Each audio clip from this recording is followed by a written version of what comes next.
Hello, beautiful souls. Thank you so much for clicking on this video. My name is Carolyn, and this channel is all about true crime, mystery, and anything abnormal. I highly recommend subscribing because this channel is definitely a vibe.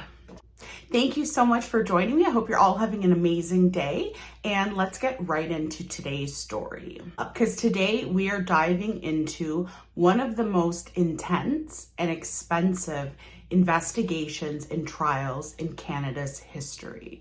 Imagine gathering 235,000 pieces of evidence from a crime scene, snapping over 40,000 pictures just to get a full view of the horror, and having over 120 people take the witness stand.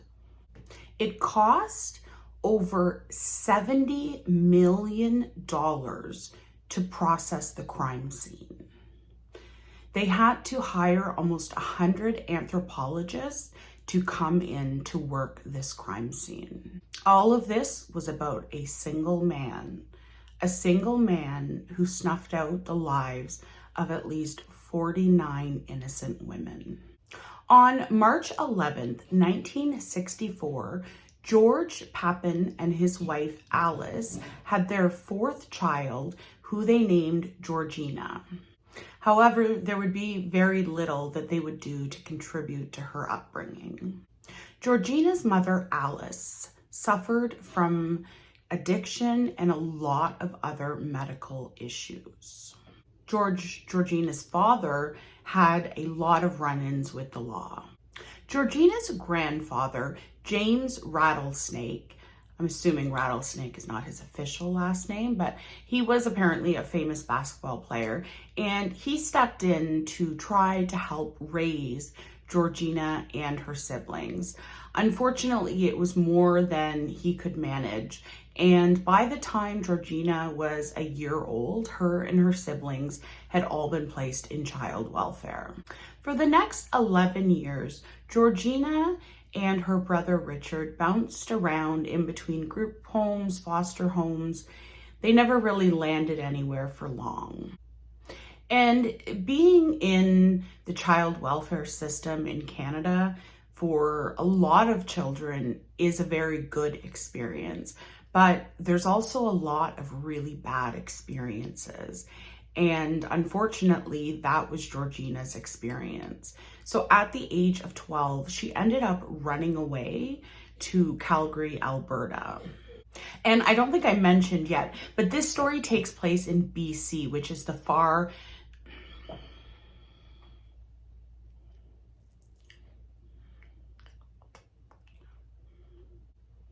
I don't think I mentioned yet, but this story takes place in British Columbia.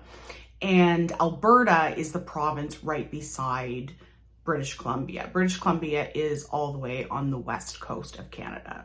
So if you're American and you want to drive to Alaska, BC is your route. Georgina was such a vulnerable child, and she ended up getting involved in a gang. And by the time she was 14 years old, she had moved to Las Vegas. Once Georgina got to Las Vegas, she was only 14, so she turned to the sex trade to earn money to take care of herself. Georgina was very proud to be a Cree woman, so she started taking more initiative in learning about her culture. Earlier in life, she had been sent to a correctional institution, and this is where she really started to learn a lot about her Native culture and to really get involved with the Native sisterhood. She was an artist by heart. She loved to sing and dance, and she really was good at making things. She made absolutely beautiful traditional clothing. She also made dream catchers and moccasins. Georgina loved the color red, and it made it into almost every aspect of her life, including her art. Her journey had taken her far and wide by the time she eventually arrived in the east side of downtown Vancouver, which at the time was referred to as Low Track. The Low Track area today is more commonly referred to either as Vancouver's downtown east side or most commonly East Hastings. East Hastings is well known for drugs, sex work, and there's busts and overdoses, a lot of homelessness. It's actually the poorest postal code in Canada, and a postal code, if you're American, is the same thing as a zip code. So what you have is the poorest postal code in Canada is also located within one of the richest cities in Canada, which is inside one of the richest provinces in Canada. To give some context, East Hastings is very similar to Skid Row in Los Angeles. I actually had watched a documentary about the area, and it was years ago that I watched this documentary. It didn't have anything to do with it has to do with drugs and sex work, but not any crimes like what I talk about on here. And it was a documentary that followed police who work in that area. And so it followed around this one police officer, and he would spend his entire 12-hour shift at night walking up and down the street. And as he would go from person to person, honestly, just seeing if they were alive, he wouldn't go 5 or 10 minutes without finding someone overdosing. So obviously he intervenes and emergency services are called, but he was just showing that I spend 12 hours a night, 5 days a week doing this, and this is what is happening here. I personally, of all the places I've traveled in the world, the place I would say that was probably the most frightening was East Hastings. I was there one time, and it is absolutely heartbreaking. It is just tense of people being homeless, and there's so much drug crime and sex work and all of this going on, and it's believed that millions and millions of dollars in trading drugs, sex, whichever, whatever each person is doing to fill their drug habit, they know that millions of dollars are going through this tiny little area. So it's actually interesting because the British Columbia government recently, I think it may have been about 3 months ago, they decriminalized drugs. So obviously cannabis is legal all over Canada. In BC specifically, it is not illegal to be in possession of narcotics. So the goal seems to be, we've been fighting drug addiction with criminal charges, and that's not working. It's not working anywhere. So they're trying to take a different approach. Let's not arrest these people. Let's help these people. So it remains to be seen how this will end up playing out. But that is one of the most drastic steps that has been taken to try to address the issue.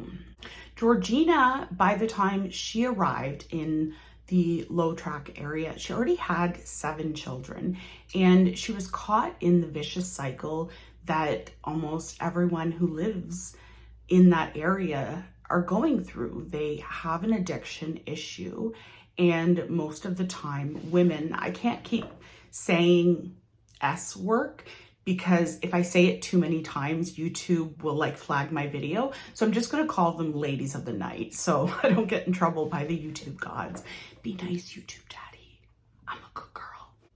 And Georgina was really, really focused on getting herself out of the situation she was in. She wanted to get her life together. She wanted to get custody of her children back, and she wanted to be the amazing mother she was born to be. Unfortunately, she doesn't get the chance. Carrying the weight of being taken away from family at only a year old, growing up in foster and group homes and basically living on the streets alone since she was a preteen, she really carried a heavy weight of trauma. She didn't want any of that for her children.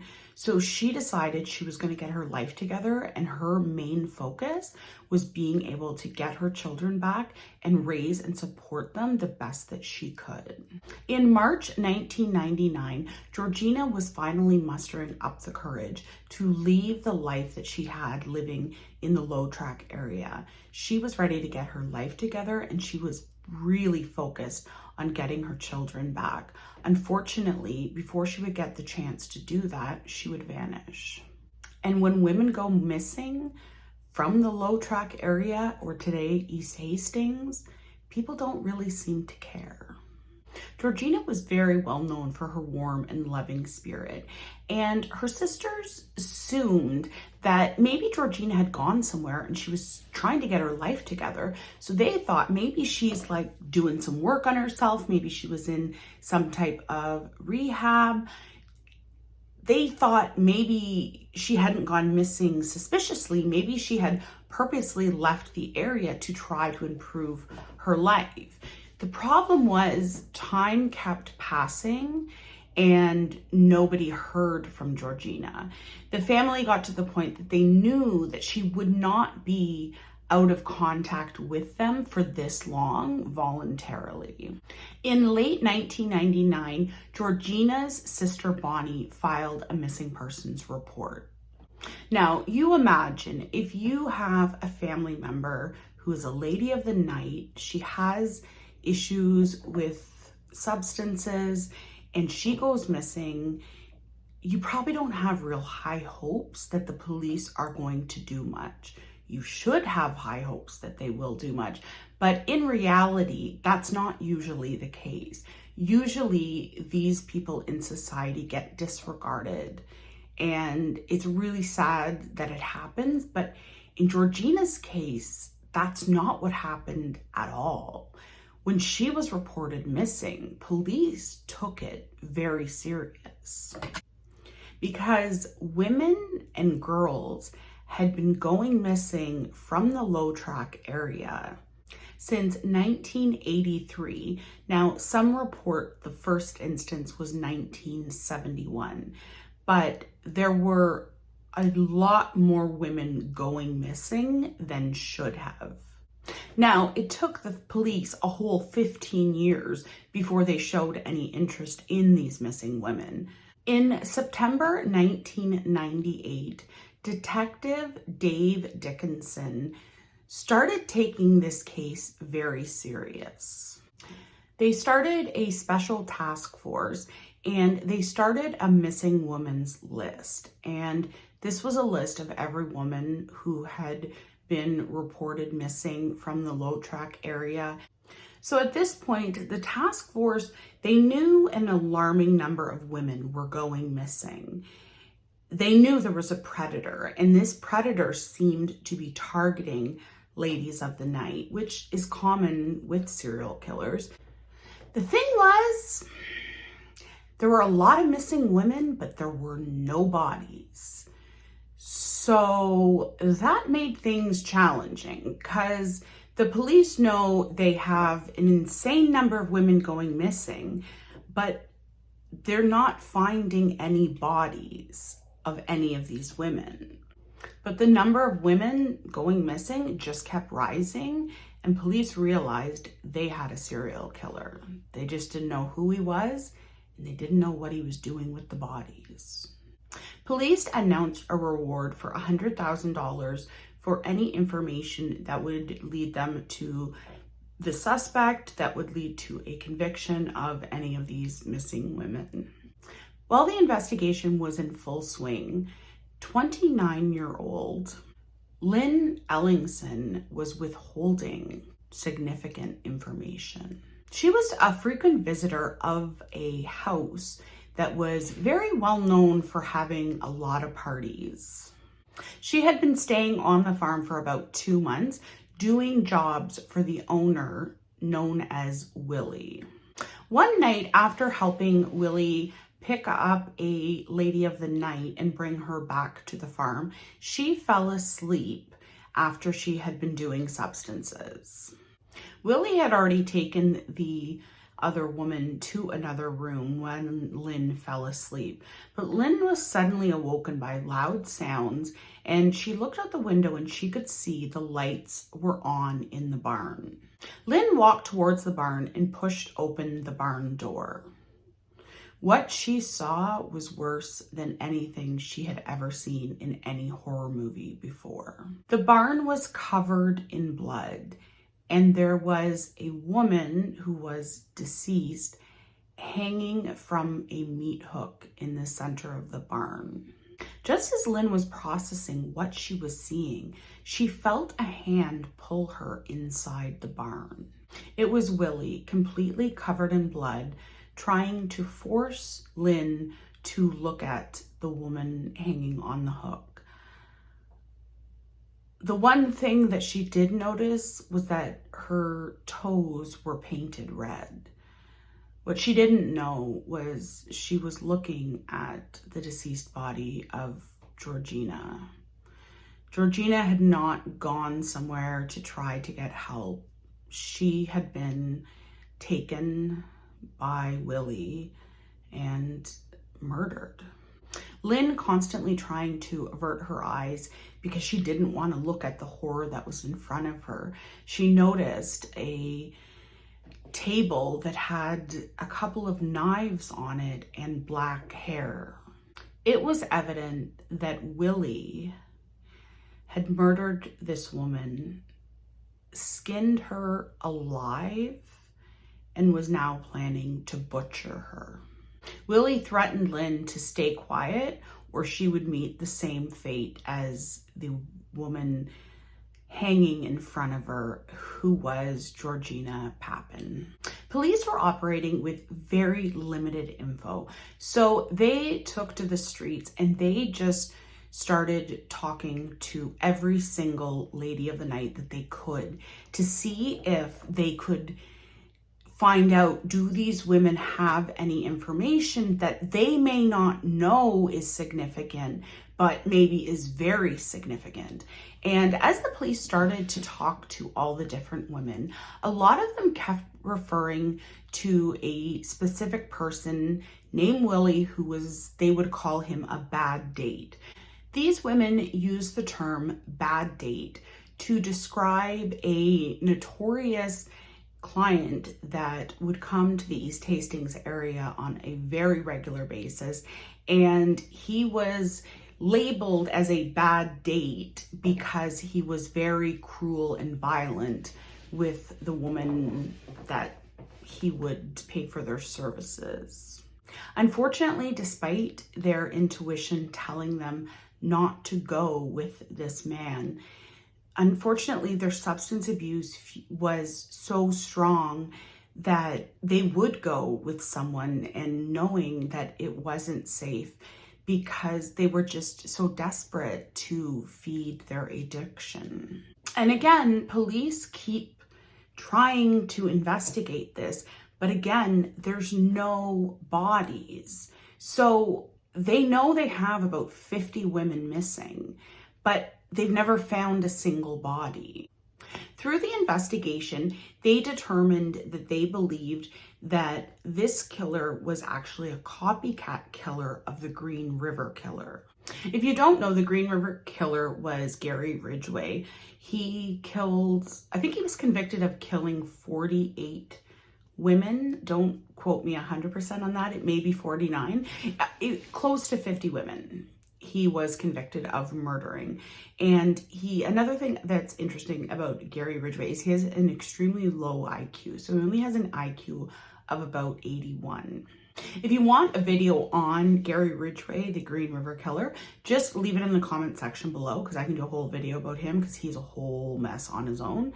But they started noticing a lot of similarities, and the further this investigation would go, the closer and closer it came to be that they really did believe this person was copying Gary Ridgway. While the police were investigating the missing women, there was another investigation that was going on, and it was taking place. The Lower Track area is in Vancouver, as I had mentioned, and then the other investigation to the Piggy Palace. Yes, we're going to get into it. The women are all going missing from East Hastings, which is downtown Vancouver. But then they've got this whole other investigation in Port Coquitlam at a place that was having parties, and it was known as the Piggy Palace. So if you didn't know from what I've told you so far, this is the story of Robert Pickton, known as Willie. So Piggy Palace was located on the Pickton brothers' farm, and they had a pig farm. Back in 1996, the Pickton brothers had tried to start like a non-profit organization to throw these parties. Like, I don't understand what these two brothers. Okay, first I'll tell you, Robert Pickton has a very low IQ. Quite similar to Gary Ridgway. His brother, I don't think he was much brighter. So these two brothers are trying to start a non-profit charity called the Piggy Palace Good Times Society. Okay, shit's getting weird. So their mission was to handle and arrange special events with a bit of a elusive twist. The farm was becoming quite the sensation for these big parties that would happen in Piggy's Palace. It was all narcotics and ladies of the night. So the police were getting really concerned with these parties because they were getting bigger and bigger and bigger, and there's a whole lot. It's all illegal activity, and somehow the brothers think they're going to get a charity out of this. That never happened. Like, we can just put that aside. But they're throwing these huge parties, and it's all illegal activity that's going on. These parties would have over 1,000 people, and the neighbors were getting really annoyed. Now, the farm that they lived on was quite large. I'll put a picture actually right here so you can see exactly how big. But this is a huge pig farm. So their neighbors are not that close by, but the neighbors are calling the police, complaining, going, there's some shady shit going on. You got to figure out what's going on over there because it's not normal. And the things that the neighbors were saying were very concerning. The neighbors were saying that they were hearing women scream all through the night, and that they believed that there were underage girls there having sexual activity with adult males. An injunction was issued towards Robert to try to legally stop him from having these parties, and the parties just kept going. So the Vancouver police decided that they were going to shut down these parties. And so they started following people who went there, and they started following specifically Robert, who's also known as Willie. And the police started noticing, okay, so Willie's normal nightly routine seems to be head down to the Low Track area, pick up an S-worker, and bring her back to the farm. Then all hell broke loose at Piggy Palace, because Piggy Palace was now a crime scene. Robert's brother, David, he was accused of SA, and the woman claimed that it had happened at Piggy Palace, which I think that's what was going on with a lot of women, and much worse. But despite all of this, the investigation stalled for years. They tried to link the brothers to the missing women, and they just, I don't know, they couldn't figure it out. In 1998, the Royal Canadian Mounted Police joined the Vancouver Police's task force. The RCMP in Canada are similar to the FBI in the United States, if that gives you reference, if you're not Canadian. In that same year, a friend of Robert's called the police and told them that they had seen human body parts in a fridge on the farm next to pig meat, pork. And the person gave very specific information. This was a huge pig farm, and there were a lot of buildings. There were a lot of like outbuildings, but this person who called in and gave this tip told them exactly which building to go into, exactly what freezer to look into. The police even went to Robert's farm, to Piggy Palace, to ask him about this. Robert said to the police, "You can search anywhere you want." The police decided not to search. You were waiting for a bitch, please? Here's your bitch, please. Oh my God. Really? If the police had taken just 5 minutes just to take a little stroll around the farm, they probably would have come across human bones, because they were everywhere. Because the reason there's no bodies is because they're being fed to the pigs. And worse.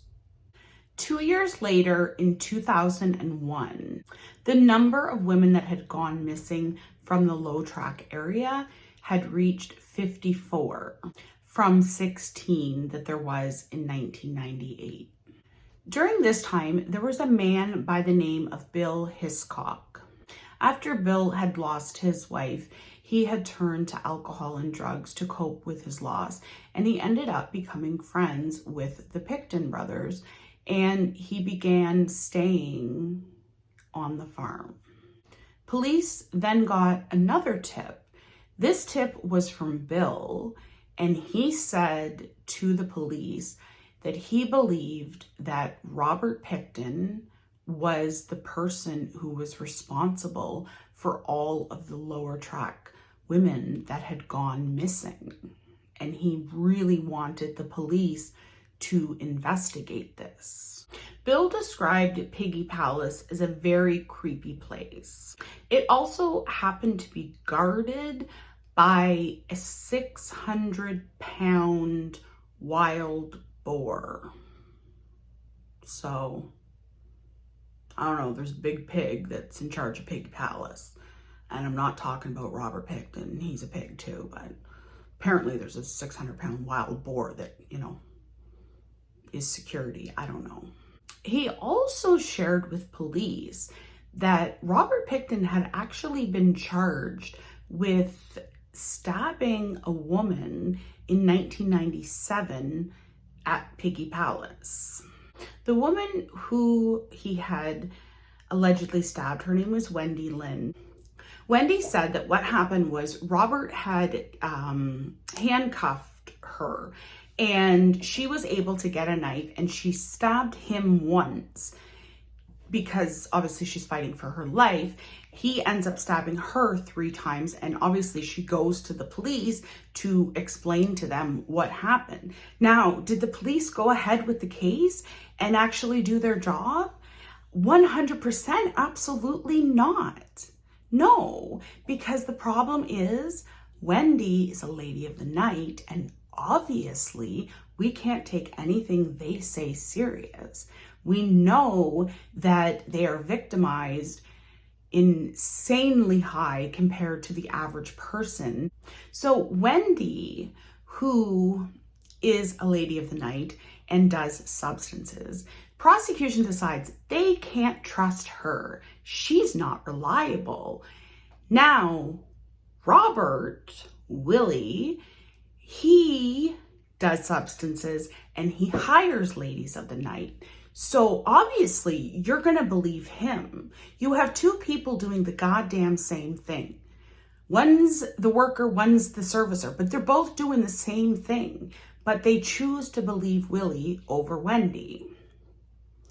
Shocker.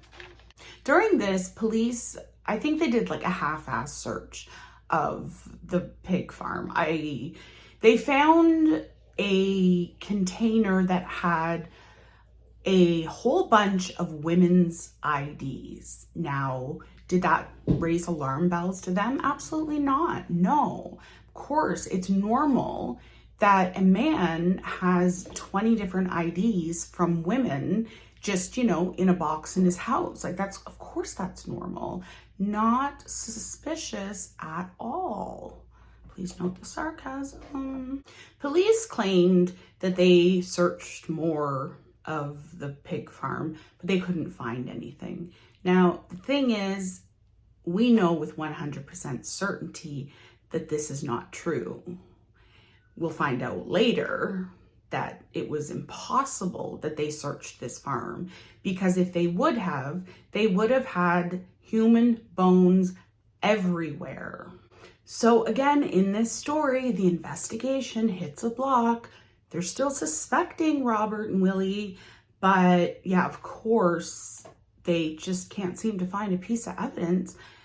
Wait till I tell you when they actually do a real search, all the evidence that had been on that farm for years.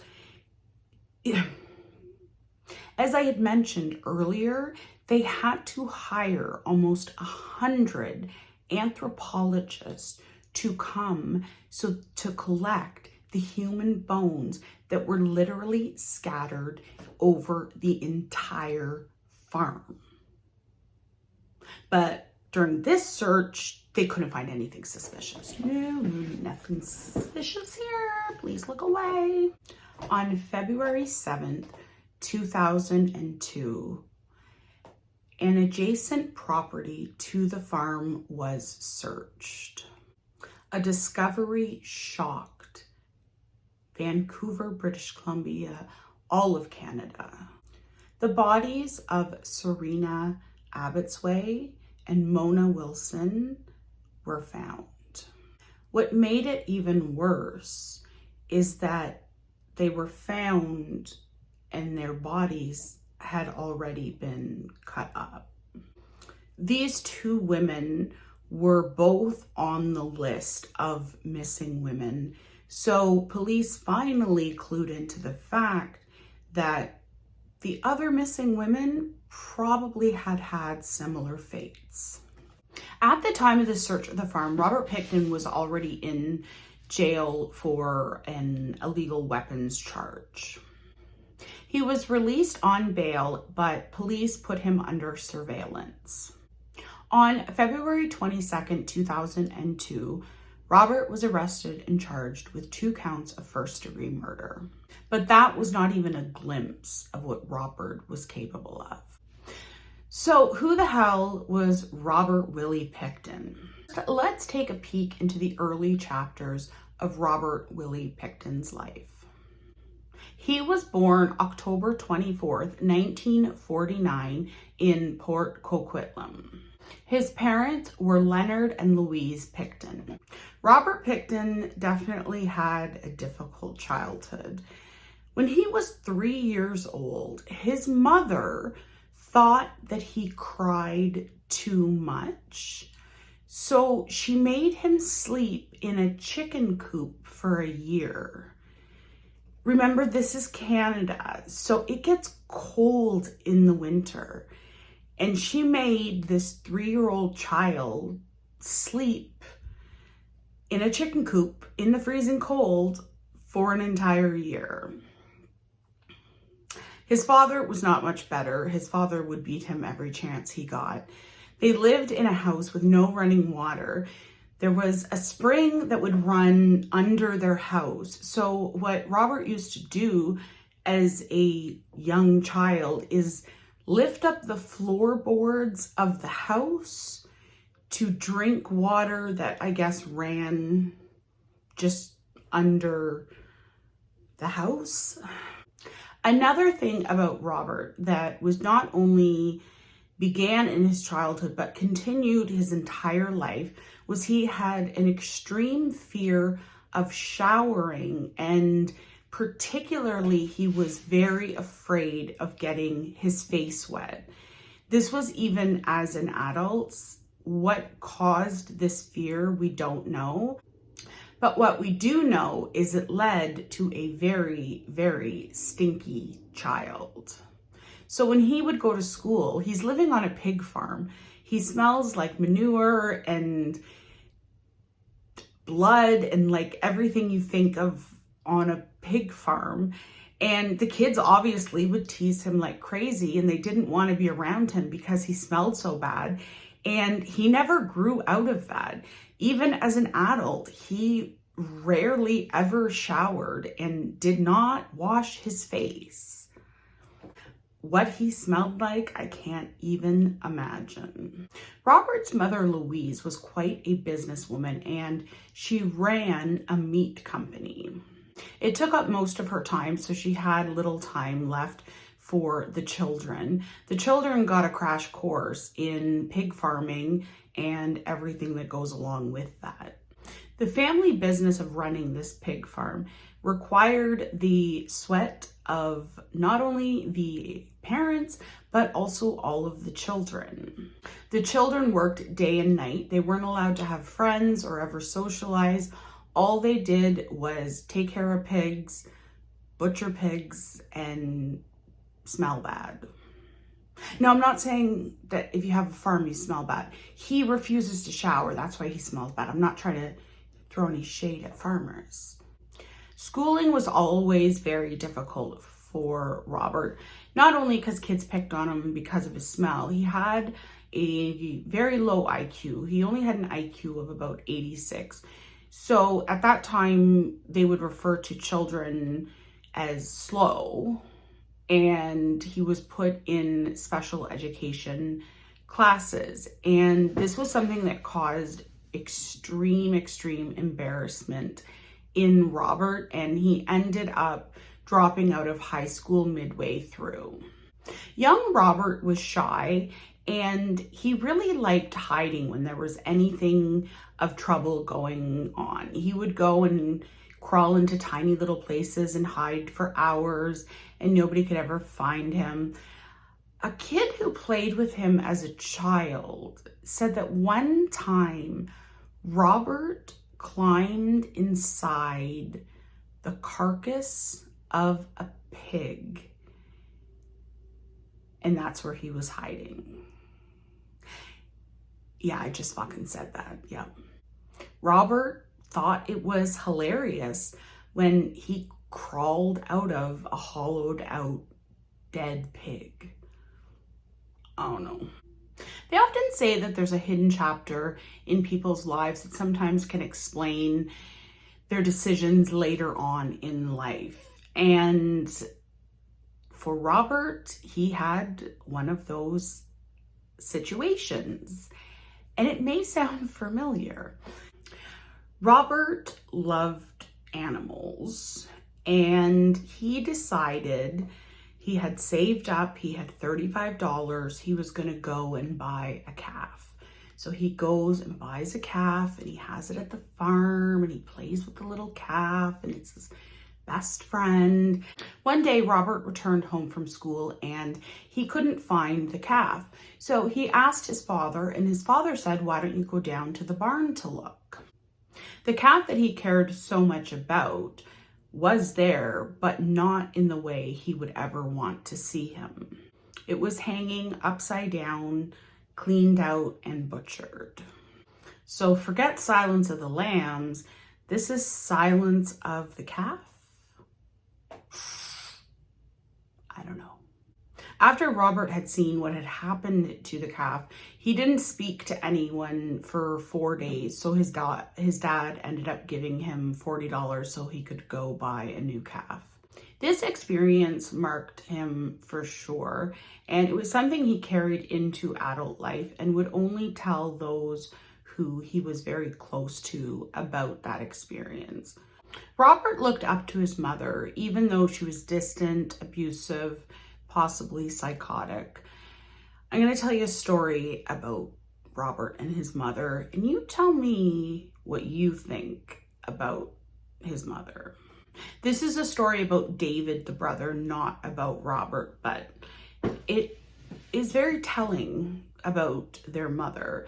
So David had just got his driver's license, and his dad had told him there was a red truck that he could use to go for a drive. So he was driving down country roads out of control when all of a sudden he plows into something. What he plowed into was 14-year-old Tim Barnett. David jumped out of the truck, freaked out. He ran over to Tim to see if Tim was okay. And he realized that Tim definitely was not okay. So he ended up running home to tell his parents to get help. Louise, their mother, showed up at the scene, took one look at Tim, and made up her mind that he was a lost cause. So she bent over and rolled him into a ditch that had water in it. And without batting an eye, Louise then strutted back to the farm like nothing had ever happened. Meanwhile, Tim's parents obviously had noticed that he didn't come home. They were searching everywhere for him. And his father ended up seeing a red shoe, and he looked down into the ditch and realized that it was Tim. Tim's dead body was floating in the ditch in murky water. Police were called and an autopsy was performed. He suffered from a subcranial hemorrhage and a fractured and dislocated pelvis. But these injuries were not severe enough to cause his death. His cause of death was drowning. So Louise, the mother, is obviously a murderer as well. Don't know if she has any other victims, none that I could find. But soon Louise developed cancer and passed away in 1976. So this left the family business in the siblings' hands. So it was David and Robert, who were the brothers, and they had a sister, but the sister really wanted to distance herself from the farm and the family, and I'm sure she wanted the hell away from her brothers. It was just the two brothers who worked the farm. Eventually, the brothers had to sell off some portions of land that were part of the farm, and they focused on selling pork to locals and renamed the place Piggy Palace. By 2004, and after spending over $70 million, the search of the pig farm that had been going on for years, it took them years to search the farm.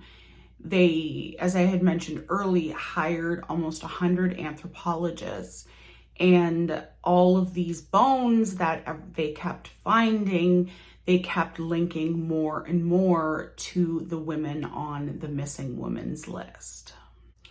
They had discovered the remains of 30 women on the farm. All the details, to say the least, were gruesome. They found skulls that had been sawed in half, that had feet and hands in it, and there were body parts and bones and just a lot. Victims' remains were found in garbage bags that were covered in blood. In Robert Pickton's personal trailer, they found clothing from the missing women. They found jawbone of a couple of the missing women and various other body parts. They also found a lot of teeth in the pig pen.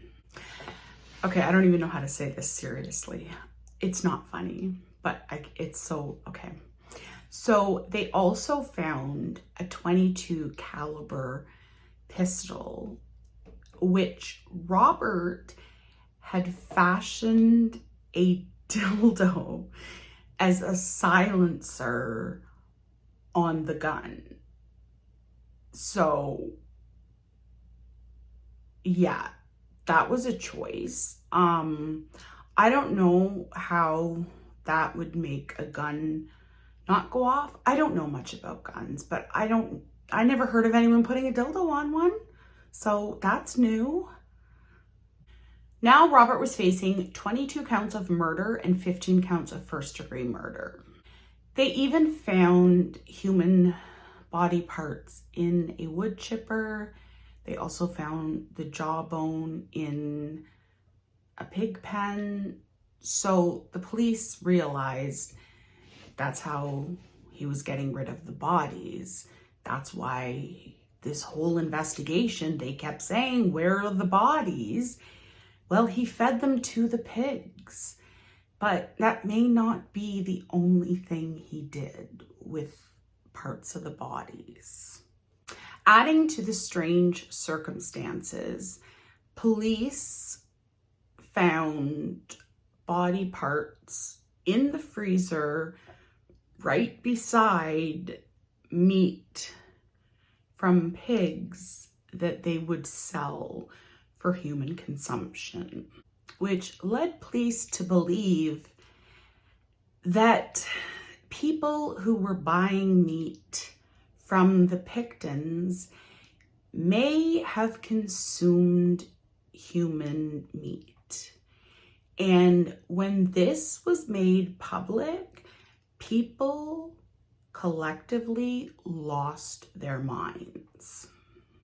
People knew, the people who had bought pork from the Pickton brothers, they found out that, yeah, I've been eating some pig, and that pig probably ate a human.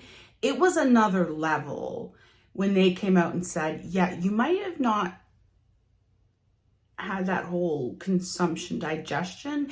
You might have just straight up ate a human. And people went crazy. I would go crazy. If somebody told me there was a possibility that I ate a human being, I would like lose my mind. And if you're into true crime and you've ever heard anyone who does that, whenever they're asked, what does human taste like? They always say, we taste like pigs.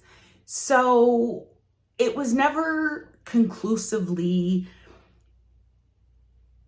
decided whether or not people ate human beings, but Health Canada had to come out with statements and saying how that these people were not at any health risks.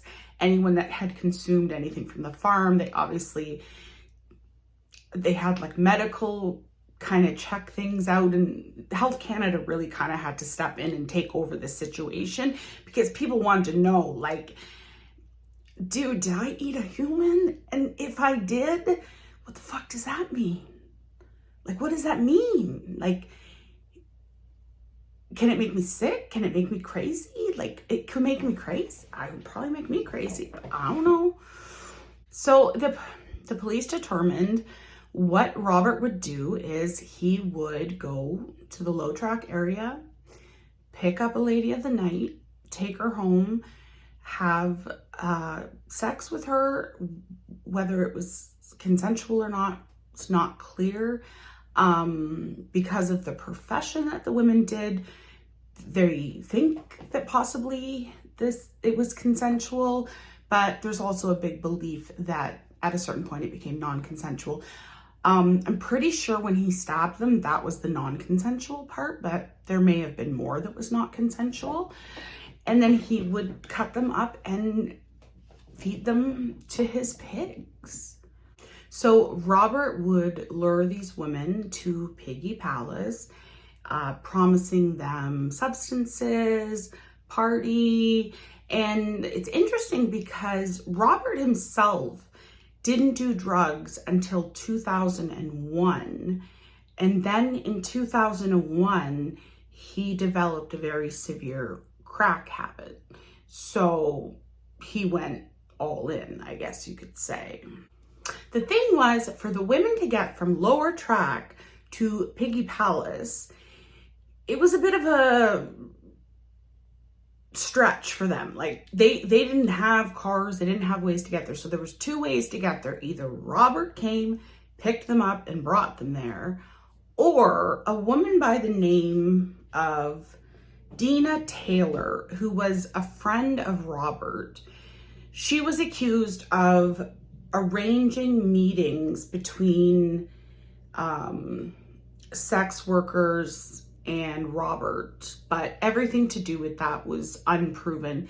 There were never any charges against her. And very surprisingly, there were never any charges against David Pickton, who is Robert's brother. But as looking through it, they believe that all of the murders were committed by Robert. Common sense tells me that if two brothers live on a pig farm and it's that extensive, there's that many victims and the body parts are all over the place, I think it's impossible that his brother didn't know, but there were never any criminal charges against his brother. But let's talk about Robert's trial. Finally, in January 2006, the long-awaited trial of Robert Pickton began. He was facing 27 counts of first-degree murder, and he pled not guilty, because obviously he's not guilty. During the trial, one of Robert's acquaintances testified, and he testified that Robert had told him that if you have a lady of the night who prefers H as a substance, a good way to go about killing her is putting antifreeze and injecting her with it. Another associate of Robert, Andrew Bellwood, claimed that Robert had told him about all different ways that you could kill ladies and feed them to pigs, and basically described what he was actually doing in real life.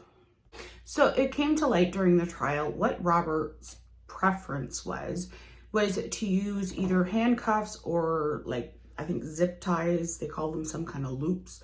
I think just zip ties or handcuffs, and to handcuff a woman. And I believe the handcuffing possibly could have been consensual. I don't know if he was forcing them to be handcuffed or these women were engaging in this willingly, thinking they were only having sex. But what he would do is he would tie their wrists like in front of them so they'd be like doggy style. That's what he wanted. So that was the way he wanted to have sex. It's also the way that he would like to then strangle them. The evidence against Robert was absolutely overwhelming, but the police weren't done. The police decided to put an undercover police officer in a cell. No, I don't think he was in the same cell as Robert Pickton. They put a undercover police officer in the same prison that Robert was in, and this guy went to kind of like buddy up and let's be friends. What he told the undercover cop was that he had in fact killed 49 women, and he was pissed off that he didn't reach 50. So this is what he tells the undercover cop. I mean, there was so much evidence. It was so overwhelming, but he's even confessing to cops undercover, like, he knew the jig was up. He knew.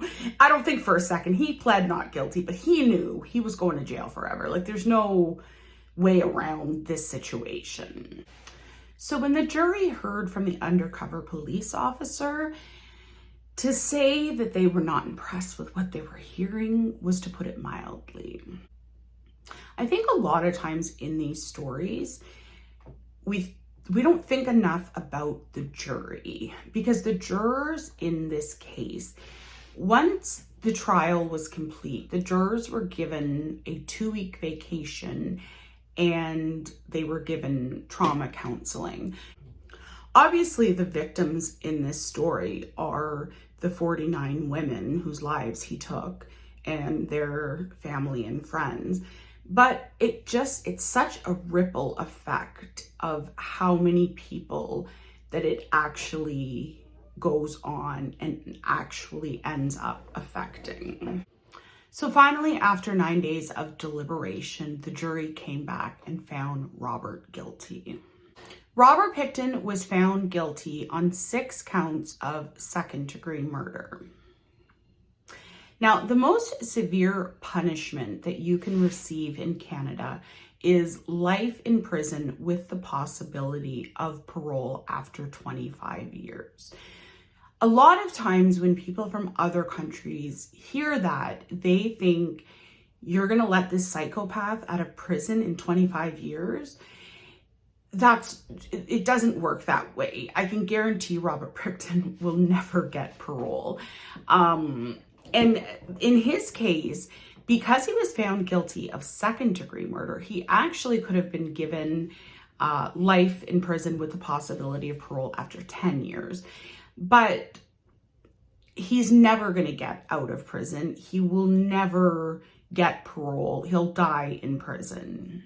So with 98 witnesses for the prosecution and 30 witnesses for the defense, this was the longest trial in Canadian history. So that is the story of Robert Willie Pickton. I know that this was a long one. I really appreciate you guys for sticking around to the end to hear what I have to say. And please let me know in the comment section below what you think of Robert, what you think of Robert's mama, because I got some issues with the mama. But let me know what you think. And if you'd like to support the channel, please stick around and watch a new video. I will see you in the next one.